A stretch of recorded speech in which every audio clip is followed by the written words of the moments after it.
नमस्कार दोस्तों, मैं हूं लोकेंद्र मिश्रा और आप सबका स्वागत है इस वीडियो में। मॉडर्न हिस्ट्री का ये अगला वीडियो है। इसमें हम पढ़ने वाले हैं एंग्लो मराठा वॉर्स, मतलब आंग्ल मराठा युद्ध। जो मराठा हैं भारत में और जो अंग्रेज हैं, इनके बीच में क्या क्या कंडीशंस होती हैं, कैसे कैसे युद्ध होते हैं, उनके बारे में हम समझेंगे। इसके पहले आप ये समझ लीजिएगा कि मराठास जो थे, इनका उदय हुआ जैसे जैसे मैंने आपको बताया था कि जो उत्तर मुगल काल के शासक आते हैं, जिनको हम लेटर मुगल्स कहते हैं, उनके पास जो रूलर्स होते हैं वो उतने योग्य रूलर नहीं होते हैं। अब जब आप योग्य नहीं हैं किसी चीज को संभालने के लिए, तो कंपटीशन मार्केट में ज्यादा है। जैसे कि आज आप लोग देख रहे हैं मार्केट में कंपटीशन है, वैसे ही कंपटीशन उस समय भी था। तो उस समय मराठा जो थे वो एक इस तरह का पावर बन के उभर रहे थे कि उनको यह देखा जाने लगा कि मुगल वंश के बाद अगर पूरी भारत पे कोई राज्य करने वाला है तो वो मराठा हैं। ये चीज था। लेकिन दिक्कत ये हो गई कि 1761 में पानीपत का तीसरा युद्ध हो गया और इस युद्ध में मराठा को सामना करना पड़ा, मराठाओं को हार का। और इसी हार ने ये ख्वाब चकनाचूर कर दिया मराठा का कि वो पूरे भारत में राज करेंगे। अब देखिए, सबसे पहले हम ये समझते हैं कि मुगल का डिक्लाइन होता है, उसके बाद मराठास का उदय होता है, ये तो हमें पता है। इनका जो परिवार है आपको यह भी समझना पड़ेगा। मराठाओं में अलग अलग लोग हैं, वो कहां कहां पर राज करते थे, कौन कौन सा उनका स्टेट था, ये आपको याद रखना है। प्रश्न यहां से जब पूछता है परीक्षा में तो वो मिलाने के लिए दे सकता है, मैच द कॉलम टाइप का क्वेश्चन, या फिर ऑप्शन वाले क्वेश्चन भी। जैसे पूछेगा गायकवाड़ जो थे ये कहां राज करते थे, तो गायकवाड़ का क्षेत्र था बड़ौदा, ये कुछ फैक्ट है वो याद कर लीजिए। भोसले राज करते थे नागपुर में, होलकर का जो क्षेत्र था वो था इंदौर का क्षेत्र, सिंधिया का था ग्वालियर और पेशवा का था पूना, यानी कि पुणे आप इसको कह सकते हैं। ये आपको याद कर लेना है, फैक्ट है, इस पे ज्यादा कुछ समझाने की जरूरत है नहीं। अब देखिए होता क्या है, बाजीराव प्रथम जो हैं, इन्होंने कॉन्फेडरेसी सिस्टम की शुरुआत की। अब कॉन्फेडरेसी सिस्टम का मतलब क्या होता है ये समझिएगा। सरदारों के संघ की शुरुआत, मतलब जितने मराठा सरदार हैं उनको उनका एक संघ बना दिया जाए, इसको कहते हैं कॉन्फेडरेसी सिस्टम अंग्रेजी में। और इसकी शुरुआत की थी किसने, तो बाजीराव फर्स्ट ने। याद रखिएगा, confederacy system was started by whom, और ऑप्शन में 3-4 ऑप्शन होगा, उसमें आपको आंसर टिक करना होगा बाजीराव फर्स्ट का। अब देखिए 1761 में पानीपत का तीसरा युद्ध हुआ। मैंने इसके पहले वाले जब मुगल वाला वीडियो बनाया था, लेटर मुगल्स वाला, उसमें आपको बताया था। दरअसल पानीपत जो है उसको माना जाता है दिल्ली की गद्दी पर अगर आपको राज करना है तो पानीपत से ही होकर आपको आना होगा। क्यों आना होगा, क्योंकि नॉर्थ वेस्टर्न फ्रंटियर प्रोविंस से ये सारे चीज हो रहा है। ये देखिए यहां पे मैप में ये वाला जो हिस्सा है भारत का, इधर से ही सारा संचालित होता है। जितना भी बाहर से आक्रमण होगा वो यहीं से होगा। तो जो ये वाला युद्ध होता है पानीपत का तीसरा युद्ध, ये होता है अहमद शाह अब्दाली और मराठास के बीच। मराठा में जो लीड कर रहे थे सरदार, वो उनका नाम था सदाशिव राव भाऊ। नाम याद रखिएगा, सदाशिव राव भाऊ जो थे ये मराठाओं के कमांडर थे। और अहमद शाह अब्दाली के साथ पानीपत का तीसरा युद्ध 1761 में मराठा यहां पे हार गए। अब हम बात करते हैं अंग्रेज कहां से सीन में आते हैं और एंग्लो मराठा राइवलरी कैसे शुरुआत होती है। तो पिछले वीडियो में हमने मैसूर का पतन देख लिया था कि मैसूर में 4 युद्धों के बाद किस तरह से मैसूर एक तरह से ब्रिटिशर्स के कब्जे में आ गया था। इस युद्ध में हम सबसे पहले बैकग्राउंड की बात करते हैं कि पहला एंग्लो मराठा युद्ध जो हुआ उसका बैकग्राउंड क्या है। 1775 से 1782 के बीच में यह युद्ध लड़ा गया था। होता क्या है, माधवराव जो हैं, माधवराव की मृत्यु हो जाती है 1772 में। इनकी मृत्यु के बाद जो अगला पेशवा बनता है वो है नारायण राव। नारायण राव जो हैं ये माधवराव को सक्सीड करते हैं, लेकिन रघुनाथ राव जो हैं वो नारायण राव को मार देते हैं। आप समझिएगा कहानी क्या हो रहा है। माधवराव की मृत्यु के बाद नारायण राव को गद्दी मिलती है। नारायण राव की गद्दी पर रघुनाथ राव बैठ जाता है, किसको मार के, नारायण राव को मार के। यानी कि अब जो पेशवा हो गए उनका नाम हुआ पेशवा रघुनाथ राव। याद रखिएगा, पेशवा रघुनाथ राव। जब यह केस हो जाता है, नारायण राव को मार दिया जाता है, तो नारायण राव की जो पत्नी है उनका एक बच्चा होता है, इन्फेंट है, और उसका नाम है माधवराव सेकंड। ये है माधवराव प्रथम और दूसरा है माधवराव द्वितीय। माधवराव द्वितीय नारायण राव का ही पुत्र है, याद रखिएगा। नारायण राव का इन्फेंट सन है Madhavrao second, son of Narayan Rao. अब क्या होता है, जब रघुनाथ राव अपने आप को पेशवा डिक्लेयर कर देता है कि मैं पेशवा हूं, तो उसी वक्त नाना फडणवीस और 11 अन्य मंत्री, 11 अन्य मराठा सरदार प्लस नाना फडणवीस, मतलब 12 लोगों ने मिलकर इस माधवराव सेकंड को घोषित कर दिया कि ये पेशवा है, ये रघुनाथ राव को हम पेशवा नहीं मानते हैं। समझिएगा, अब जब रघुनाथ राव को लगा कि ये जो माधवराव सेकंड है, जब ये बड़ा होगा तो ये राज करेगा, तो क्यों ना कुछ ट्रिक किया जाए, कुछ अपना सब देखते हैं ना, अपना स्वार्थ। इसने अपना स्वार्थ देखा। रघुनाथ राव ने ईस्ट इंडिया कंपनी के साथ एक ट्रीटी साइन कर ली, और ये ईस्ट इंडिया कंपनी कौन सी थी, जिसकी ब्रांच बॉम्बे में थी। याद रखिएगा, हमेशा कलकत्ता वाला ब्रांच जो है वो महत्वपूर्ण है। तो बॉम्बे प्रेसिडेंसी में जो ईस्ट इंडिया कंपनी थी, उसके साथ एक ट्रीटी साइन होती है। उस ट्रीटी का नाम है ट्रीटी ऑफ सूरत, यानी सूरत की संधि। यह साइन होती है 1775 में। देखिएगा, वॉर की शुरुआत के समय यह साइन हो रहा है। इस ट्रीटी के हिसाब से था कि बसीन और सेल्सेट का जो एरिया है, आप ट्रीटी ऑफ बेसिन भी पढ़ेंगे आगे, तो सेल्सेट और बेसिन का जो क्षेत्र है यह ब्रिटेन को दे दिया जाएगा। ब्रिटेन को दे दिया जाएगा। कौन देगा? रघुनाथ राव देगा। और ब्रिटेन जो है वो रघुनाथ राव की सहायता करेंगे जब भी किसी तरह से अटैक होगा। कैसे अटैक हो सकता है आप समझ सकते हैं। ये नाना फडणवीस और 11 सरदारों ने मिलकर किसी और को पेशवा घोषित किया है। इनसे भय है इस पेशवा को, तो इसने एक ट्रीटी की। ट्रीटी का नाम है सूरत की संधि 1775 में। इस ट्रीटी के हिसाब से सेल्सेट और बेसिन जो है वो दे दिया जाएगा ब्रिटेन को, और ब्रिटेन बदले में इनकी सहायता करेगा। किससे? किसी भी बाह्य आक्रमण से। अब देखिए, जैसे ही यह साइन होता है, कलकत्ता प्रेसिडेंसी ने इसकी निंदा की, और कलकत्ता प्रेसिडेंसी ने कहा कि ये जो ट्रीटी है इसको हम नहीं मानते हैं। जो रघुनाथ राव के साथ ईस्ट इंडिया कंपनी की बॉम्बे ब्रांच ने ट्रीटी की है, उस ट्रीटी को हम नहीं मानते हैं। यह कहते हुए कलकत्ता प्रेसिडेंसी ने नाना फडणवीस के साथ एक संधि की, जिसको हम जानते हैं पुरंदर की संधि के नाम से, ट्रीटी ऑफ पुरंदर। याद रखिएगा, ट्रीटी ऑफ पुरंदर किसने साइन की? तो नाना साहब और ब्रिटिश ईस्ट इंडिया कंपनी की कलकत्ता प्रेसिडेंसी ने यह साइन की है। अब यह क्या है ट्रीटी ऑफ पुरंदर, इसके बारे में समझते हैं। देखिए, ट्रीटी ऑफ पुरंदर जब साइन किया गया था, तो इसमें यह हुआ कि माधवराव सेकंड जो हैं, इनको पेशवा का दर्जा दे दिया गया। मतलब कि ब्रिटिश जो है वो अब माधवराव सेकंड को पेशवा मानेगा, और इसके साथ साथ नाना फडणवीस जो हैं, ये फ्रांस के साथ किसी प्रकार का संबंध नहीं रखेंगे। इसका मतलब क्या है समझिएगा, फ्रांस कंपनी और ब्रिटिश की कंपनी, दो ही कंपनी भारत में है। अगर ये फ्रांस की सहायता नहीं करेंगे, इसका मतलब ये ब्रिटिशर्स के साथ हैं।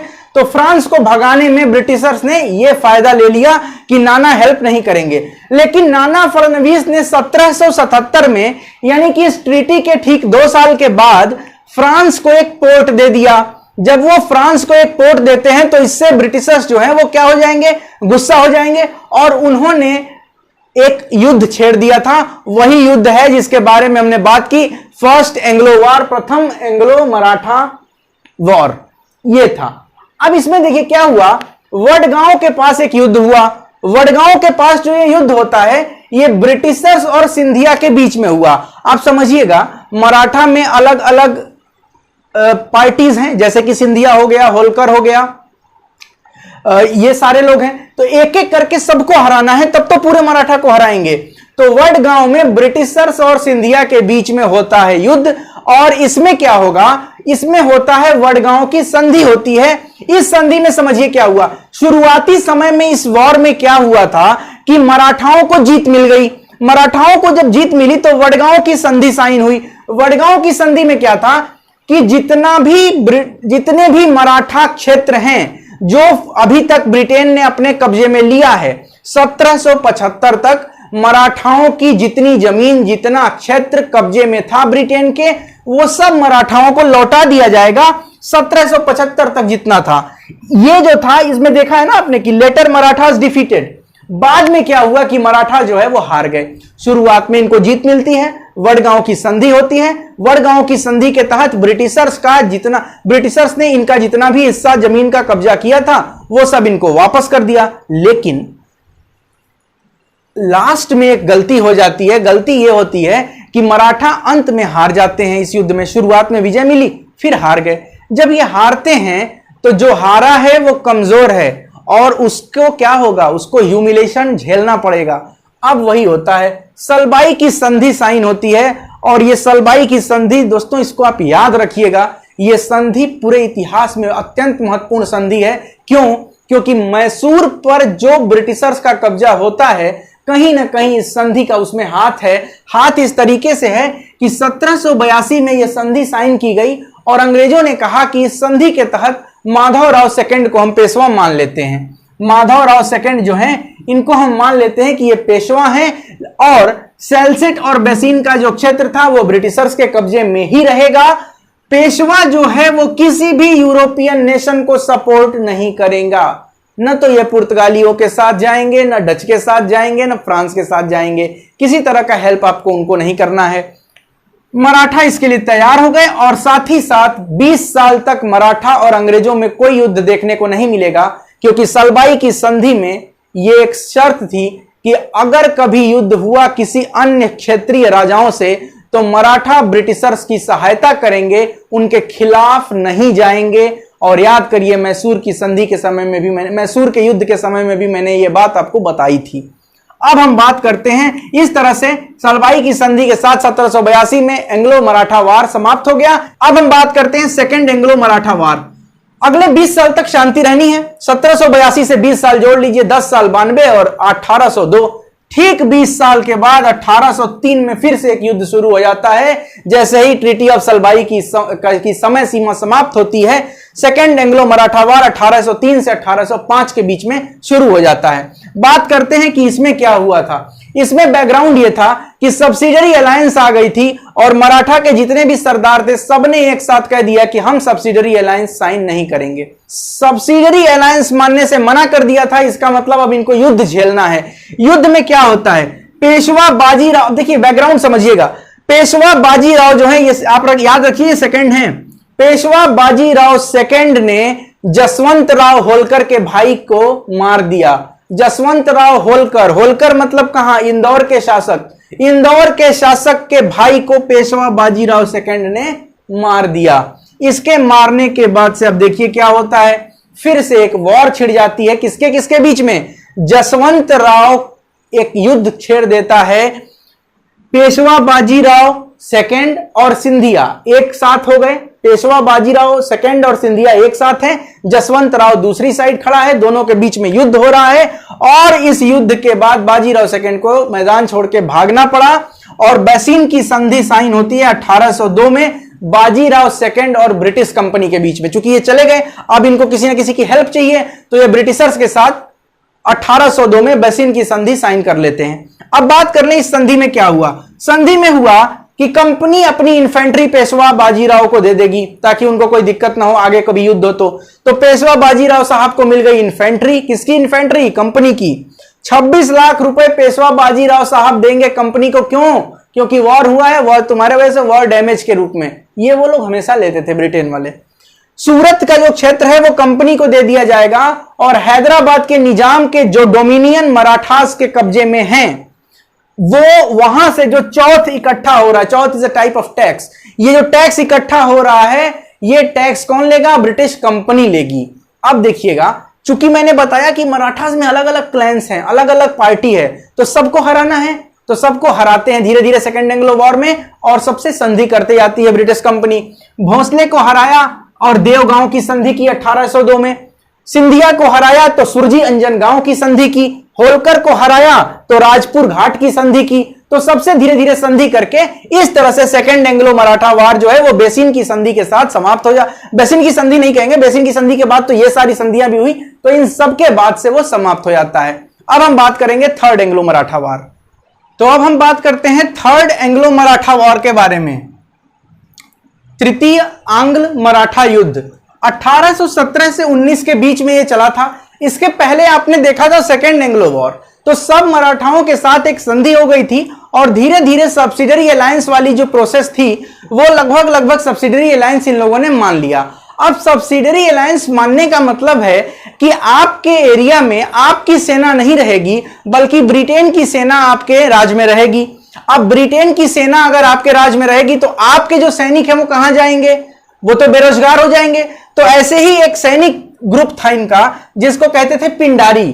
अब पिंडारी जो थे इनका रोजगार चला गया। आप सेना, मान लीजिए आप काम कर रहे हैं कहीं और आपको हटा के दूसरे को लगा दिया गया तो आपका रोजगार चला गया। अब आप क्या करेंगे, आप जो आपके जगह पे आ गया है रोजगार करने, वो भी वो गलत तरीके से आ गया है, तो आप उसके खिलाफ, आपके मन में द्वेष होगा तो आप कुछ ना कुछ तो करेंगे उसके खिलाफ। इतने तो शांत नहीं है कि आप चुप होकर बैठ जाएंगे। अब पिंडारी जो थे ये भी लड़ाकू थे। इन लोगों ने देखा कि यार मेरी जो जॉब थी, मेरी जो नौकरी थी सेना की, वो चली गई और ब्रिटेन की सेना आ गई। इसका मतलब है कि कुछ करना पड़ेगा। तो ये लोग क्या करते थे, जो ब्रिटिश सेना वगैरह थी, ब्रिटिश के ऊपर ये लोग अटैक वगैरह करते थे। तो अब ये इन लोगों ने चार्ज लगाया ब्रिटिशर्स ने कि आप सब्सिडरी अलायंस तो मान गए हो, मराठाओं पे चार्ज लग रहा है, लेकिन आप पिंडारियों को शरण दे रहे हो और बदले में पिंडारी हमारा विनाश कर रहे हैं। तो ये एक सबसे बड़ा कारण था जिसकी वजह से तीसरा एंग्लो मराठा युद्ध शुरू हो गया था। इसमें क्या हुआ, पेशवा, भोसले और होलकर, इन तीनों की सेना कंबाइंड थी और ब्रिटिश के साथ ये युद्ध हुआ। इस युद्ध में अंततः जीतता कौन है, तो विनर हो जाते हैं ब्रिटिशर्स। इसके बाद होता है क्या कि जो सतारा का किंगडम है ये शिवाजी महाराज के एक डिसेंडेंट को दे दिया जाता है। उनका नाम होता है प्रताप सिंह। तो छत्रपति शिवाजी महाराज के डिसेंडेंट प्रताप सिंह को यह दे दिया जाता है सतारा वाला क्षेत्र इस युद्ध के बाद। अब इस युद्ध के बाद अलग अलग ट्रीटी साइन होती है। देखिए यहां पे पेशवा हैं, भोसले हैं, होलकर हैं, सिंधिया थे। ये सारे लोगों को मैंने बताया था आपको कि अलग अलग मराठा सरदार का ग्रुप हुआ करता था, संघ हुआ करता था। अब इन लोगों के साथ अलग अलग ट्रीटी कर ली गई। जून 1817 में ट्रीटी ऑफ पुणा की ट्रीटी की गई थी, इसी को पुणे कहते हैं, पेशवा के साथ। नवंबर 1817 में ग्वालियर की संधि कर ली गई सिंधिया के साथ और जनवरी 1818 में मंदसौर की ट्रीटी कर ली गई होलकर्स के साथ। ट्रीटी होने का मतलब है कि अब संधि हो गई है तो इनके बीच में शांति समझौता हो गया है, तो अब सब कुछ शांत रहेगा। और इस बीच में मराठास को बहुत ज्यादा लॉस हो गया। आप देखिए कहां से ये लोग थे जिनको कि चाहिए था दिल्ली की गद्दी। 1761 में अब्दाली के आक्रमण के बाद से ही ऐसा लगने लगा कि मराठा अब उतनी केंद्रीय शक्ति बन के नहीं उभर पाएंगे कि पूरे भारत में राज कर पाए। ब्रिटिशर्स का होल्ड जो था वो धीरे धीरे मजबूत होता गया। प्लासी बक्सर जीतने के बाद मैसूर जीत लिया।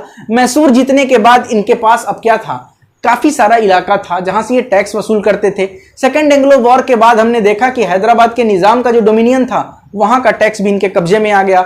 सूरत इनके हिस्से में आ गया, सेलसेट और बेसिन इनके हिस्से में आ गया। कंपनियां इनकी बन गई हैं, इनके पास एबल रूलर्स हैं, rulers in the sense of governor general वगैरह हैं। तो इस तरीके से धीरे धीरे मराठा वर्चस्व कम होने लगा और भारत में आंग्ल मराठा युद्ध का परिणाम यह हुआ कि भारत में ब्रिटिशर्स जो हैं वो एक और बड़ी शक्ति के रूप में उभर कर सामने आ गए। इस वीडियो में इतना ही। अगली वीडियो में हम डिस्कस करेंगे, थोड़ा सा एक दो चीजें स्किप करेंगे, सिख वॉर और अफगान वॉर को स्किप करेंगे क्योंकि पेट के सिलेबस में नहीं है, अलग से कभी इसका वीडियो बना दिया जाएगा। अब हम सीधे सीधे आ जाएंगे जनजाति विद्रोहों के समय में, जनजाति विद्रोह जो हुए हैं उसके बारे में। अगर वीडियो आपको अच्छा लगा हो तो लाइक करें, कमेंट करें, शेयर करें। चैनल सब्सक्राइब नहीं किया है तो कर लीजिए और प्लीज जो लोग वीडियो को देख रहे हैं वो अपने दोस्तों के साथ शेयर करिए और कमेंट जरूर करिए कि हमें पता चले कि कौन लोग देख रहे हैं। बहुत बहुत धन्यवाद। Thank you so much.